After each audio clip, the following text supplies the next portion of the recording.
पहले तो मैं आपको बता दूं कि आज 2 केसेस थे, एक 9 मई का और एक 5 अक्टूबर का, जिसके लिए हम पेश हुए हैं। 9 मई का तो ये हुआ है कि सारे आयोज गए हैं आज सुप्रीम कोर्ट।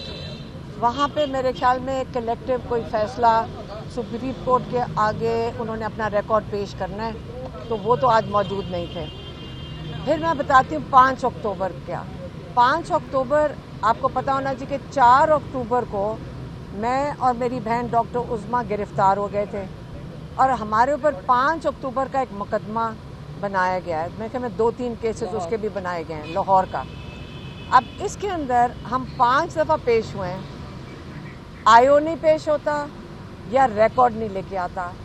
जज साहब ने 18 जनवरी को उन्होंने ये लिखा था, उन्होंने कहा था, उन्होंने हमारा बयान ले लिया और उन्होंने कहा अब मैंने हमारा बयान मतलब मुल्ज़िम का बयान ले लिया है और अब आयो अपना रिकॉर्ड पेश करेगा।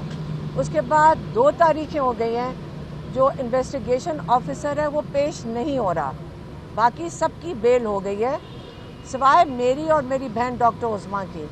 हमारे लिए आयो गायब हो जाता है और रिकॉर्ड गायब हो जाता है। और आज जज साहब ने कहा कि अगर आयो नहीं आ रहा तो आप उसकी अलमारी का ताला तोड़ें और वहाँ से रिकॉर्ड निकाल कर ले आएँ।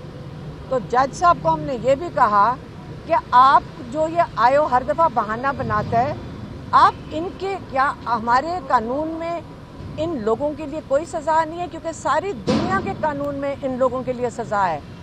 बाकी मुल्कों में अगर ये जो पुलिस या इन्वेस्टिगेशन ऑफिसर या कोई गलत काम करें या डिले करें, जिसको कहते हैं जस्टिस डिलेड, तो उनको सज़ा मिलती है कोर्ट से, उनको जेलों में भेजा जाता है।